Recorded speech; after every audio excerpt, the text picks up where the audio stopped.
আচ্ছা, আপনার নামে গতকালকে রাত্রে যে একটা গাড়ি ভাঙচুর এবং এখন চেয়ারম্যান প্রার্থী সাইদুর রহমান চৌধুরী জাবেদের উপর হামলার যে অভিযোগ উঠেছে, এই অভিযোগের সম্পর্কে আপনি কি বলবেন?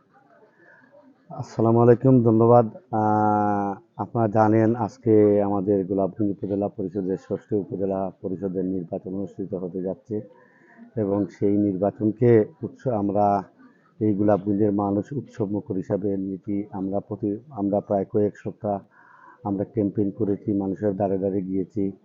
আমরা মনে করি যে এই নির্বাচন আজকে একটা সুন্দর পরিবেশে হওয়ার কথা এবং হয়েছেও তাই। এখন পর্যন্ত আমরা সব জায়গায় খবর নিয়েছি। আপনারা জানেন আমি গোলাপগঞ্জ পৌর আওয়ামী লীগের নির্বাচিত সাধারণ সম্পাদক হিসেবে আমি বেশ কয়েকটি নির্বাচন পরিচালনা করেছি। আমি নিজেও গত পৌরসভা নির্বাচনে বাংলাদেশ আওয়ামী লীগের মনোনীত প্রার্থী হিসাবে প্রতিদ্বন্দ্বিতা করে আমি পরাজিত হয়েছি। আর আপনারা যেটা বলছেন যে গত রাত্রে, আসলে এটা আমি কি বলবো, যারা প্রতিদ্বন্দ্বিতা করছেন তিনজনই সজ্জন ভদ্রলোক এবং ব্যক্তি হিসাবে আমি সম্মান করি এবং সম্মানিত লোক হিসাবে আমি সম্মান করি। এখানে যারা প্রতিদ্বন্দ্বিতা করছেন আমাদের উজ্জ্বল, আমাদের ইয়ের আনারস মার্কার, সেও আমার এক ছোট ভাই, এবং জাবেদ আমার দীর্ঘদিনের রাজনৈতিক সহকর্মী, সেও সম্মানিত লোক, জেলা আওয়ামী লীগের মেম্বার।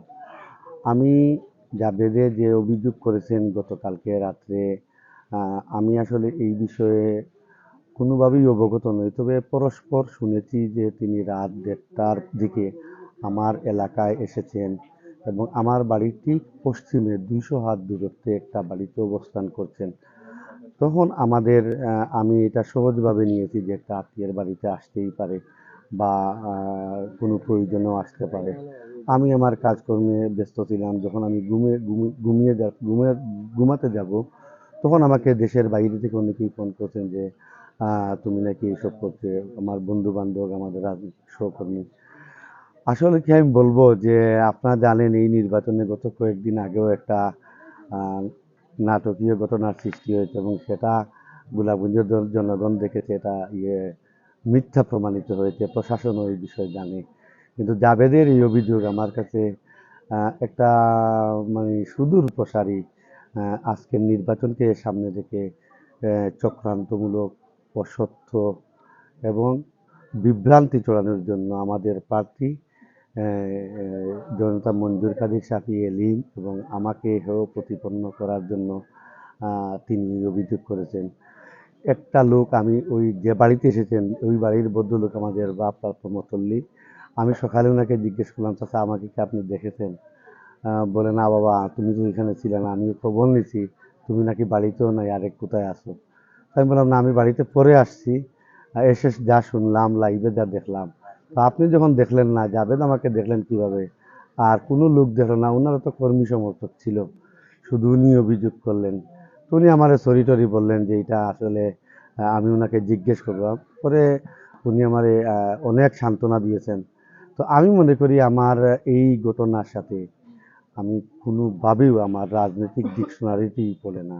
আমি, আপনারা জানেন, গোলাপগঞ্জের মানুষ জানে, আমার রাজনৈতিক প্রতিপক্ষও জানে, আমি এইরকম মানে এহেন নিন্দনীয় কাজকর্মে আমি বা আমার কর্মী সমর্থক গোলাপগঞ্জের বিগত দিনের রাজনীতি এরকম কোনো প্রমাণ কেউ দেখাতে পারবে না। আমরা প্রতিটি মানুষকে সম্মান করি, সে প্রার্থী হিসাবে আরও সম্মান করি। সুতরাং আমি মনে করি আমাকে সিঁড়ি হিসাবে জাবেদ ব্যবহার না করলেও পারতেন। আজকে গোলাপগঞ্জের 2,72,000 ভোটার তাদের অভিভাবক নির্বাচিত করবে, সেখানে আমি তো একজন প্রার্থীর শত শত কর্মীর মতো আমিও একজন। হয়তো আমার দায়িত্ব বেশি, পৌর এলাকার আমি নির্বাচন পরিচালনায় যুক্ত, আমার উপর চাপ আছে।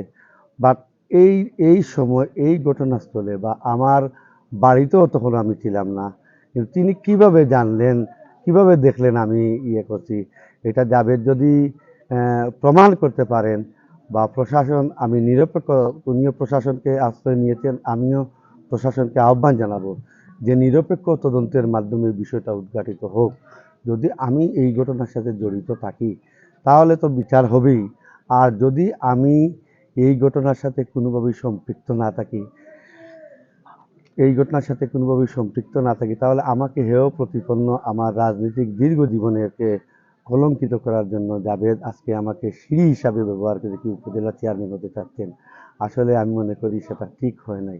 উনি একজন বদল, আমার সাথে দীর্ঘদিনের সম্পর্ক, খুব ভালো সম্পর্ক, কিন্তু তার এই মানে কালকে রাতের এই ঘটনার জন্য আমি আসলে তার আচরণে আমি নিজেই মানে হতভম্ব হয়ে গেছি যে কি হয়ে থেকে কি হলো।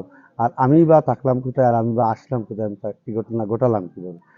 আমি মনে করি এই ঘটনার একজন প্রার্থী নির্বাচন আচরণবিধি অথবা সামাজিকভাবেও যদি একজন প্রার্থী উনি আসতে পারেন কিনা রাত্রে 1:30টার পরে এবং 2টা পর্যন্ত এখানে অবস্থান করবেন, সেইটা আসলে নির্বাচন কমিশন এবং প্রশাসনের তদন্ত করা উচিত।